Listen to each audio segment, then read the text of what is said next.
చందమామ కథ. వెర్రి వెంకన్న.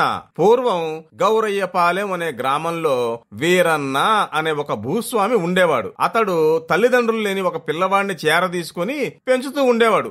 ఆ పిల్లవాడి పేరు వెంకన్న. వెంకన్న పాపం వట్టి వెర్రుబాగులవాడు.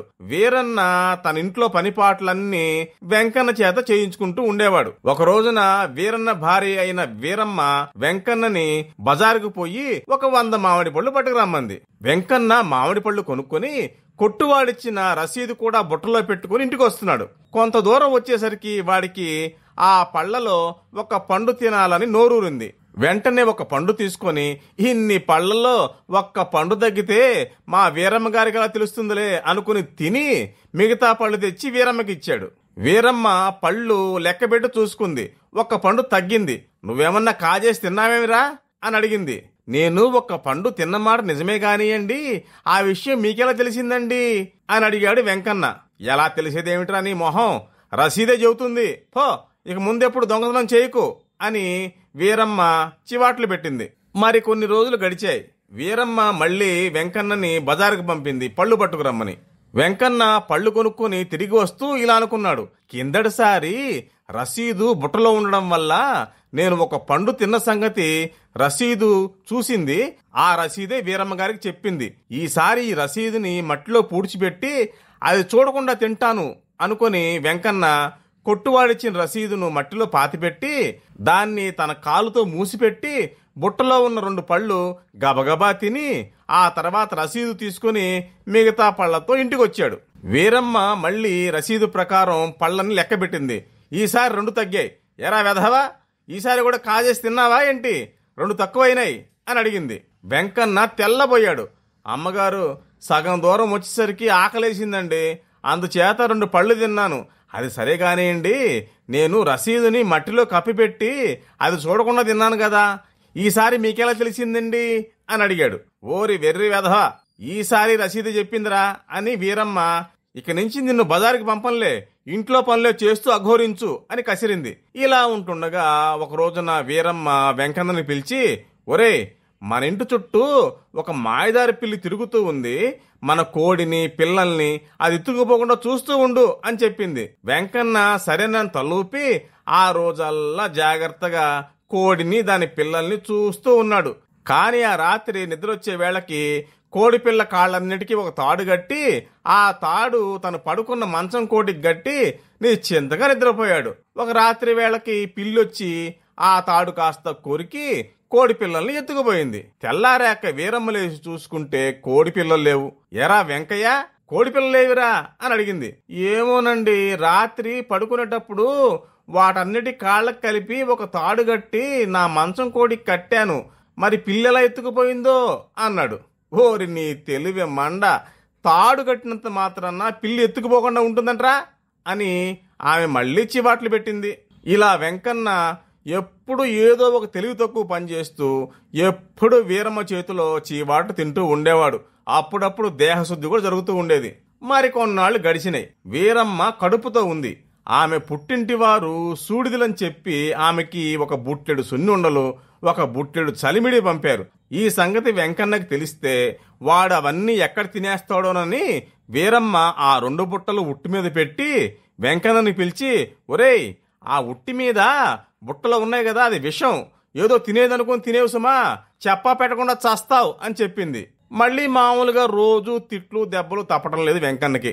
చివరికి ఒక రోజు వాడికి ప్రాణం మీద విసిగెత్తింది.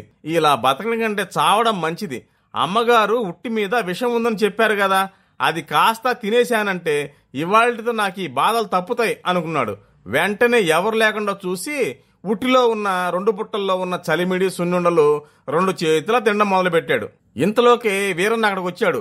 వీరన్నను చూసి వెంకన్న గాబరా పడ్డాడు. వీరన్న, ఏమిట్రా అలా ఉక్కిరిబిక్కిరవుతున్నావేంటి అని అడిగాడు. నోట మాట రాకపోవడం వల్ల వెంకన్న నీళ్లు కావాలని చేతితో సైగ చేశాడు. వెంటనే వీరన్న నీళ్లు తెచ్చిస్తే అవి తాగి తెప్పరిల్లుకొని వెంకన్న ఇలా చెప్పాడు, ఏం లేదండి, నా బతుకు రోజు రోజుకి అధ్వానం అయిపోతుంది, తిట్లు తినని రోజే లేదు, అందుచేత ప్రాణం మీద విసుకెత్తి చద్దామనిపించింది, ఉట్టి మీద విషం ఉందని అమ్మగారు చెప్పారు. చావడానికని ఆ విషయమంతా ఇప్పుడు తినేశాను అన్నాడు. వీరన్నకేం అర్థం కాలేదు. వెంటనే భార్యని పిలిచి, ఏమే, ఉట్టి మీద విషం ఉందని చెప్పావేంటి అని అడిగాడు. వెంటనే వీరమ్మ ఉట్టికేసి చూస్తే అక్కడే ఉంది, 2 ఖాళీ బుట్టలు కింద పెట్టున్నాయి. ఓరి నీ కడుపుడక, నీతో ఏది చెప్పినా సాగుగానే ఉందిరా అని ఆవిడ జరిగిందంతా భర్తతో చెప్పింది. అంతా తెలుసుకున్న వీరన్న కడుపు చెక్కల ఏటు నవ్వాడు. మరికొన్నాళ్ళు గడిచాయి. వీరన్న కొడుకు పెళ్లి. వీరన్న తన చుట్టపక్కాలతో 2 ఎడ్ల బళ్ల మీద పెళ్లి కూతురు వారి ఊరికి రాత్రి భోజనాలయ్యాక బయలుదేరారు. వెంకన్న కూడా వాళ్లతో పాటు బయలుదేరాడు. అప్పుడు వీరన్న వెంకన్నని పిలిచి, ఒరేయ్, నువ్వు బళ్ల వెనకాల నడిచి వస్తూ ఉండు. ఏ బండిలోంచి ఏది కింద పడ్డా నువ్వు వాటిని తిరిగి బండిలో వేస్తూ ఉండు అని చెప్పాడు.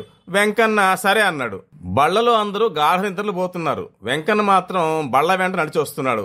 ఇంతలో ఒక బండికి కట్టిన ఎద్దులు పేడ వేశాయి. వెంకన్న ఆ పేడ ఎత్తి జాగ్రత్తగా బండిలో పడేశాడు.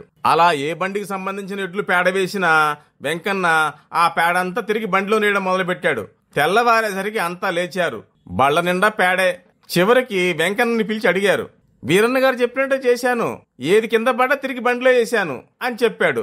ఓహరి వెర్రి వెదవా, నీ తెలివి తెల్లారినట్టే ఉంది. అసలు నిన్ను మాతో తీసుకురావడం మాది పొరపాటు అనుకుని పెళ్లివారి ఊరు చేరారు. పెళ్లికొచ్చిన వాళ్లంతా చేరి వెంకన్నని కోతిని ఆడించినట్టు ఆడించారు. పెళ్లి ఆఖరి రోజున అందరితో పాటు వెంకన్నకి కూడా పెళ్లివారు కొత్త బట్టలు పెట్టారు. వెంకన్న ఆ బట్టలు కట్టుకుని అక్కడ ఒక నిలువుటద్దం ఉంటే దాంట్లో చూసుకున్నాడు. తన మామూలు వెర్రి మొహానికి ఇప్పుడు అద్దంలో కనిపిస్తున్న మొహానికి తేడా కనిపించింది. ఇంకేముంది, తల్లి తండ్రి లేని వెంకన్నని ఎక్కడో వదిలేసి వీడిని ఎవడనో కొత్త మొహాన్ని ఇక్కడ తెచ్చారు బాబు అంటూ రాగాలు తీయడం మొదలుపెట్టాడు. ఇది విని ఇంటిల్లిపాది వచ్చి వెంకన్న చేత ఆ బట్టలు విప్పించి మామూలు బట్టలు కట్టించి మళ్ళీ అద్దంలో చూపించారు. అప్పటికి స్థిమితపడ్డాడు మన వెర్రి వెంకన్న. పెళ్ళయ్యాక మళ్ళీ ఎవరిళ్ళకి వాళ్ళు చేరుకున్నారు. ఒకసారి పెళ్లి కూతురు వారి క్షేమ సమాచారాలు తెలుసుకుని రమ్మని వెంకన్నని పంపారు. వెంకన్నని పంపేటప్పుడు వీరమ్మ ఇలా చెప్పింది, ఒరేయ్, నోటుకొచ్చిందల్లా వాగబోకు, ముక్తసరిగా 3 మాటలు మాత్రం మాట్లాడొచ్చేసేయి అని చెప్పింది.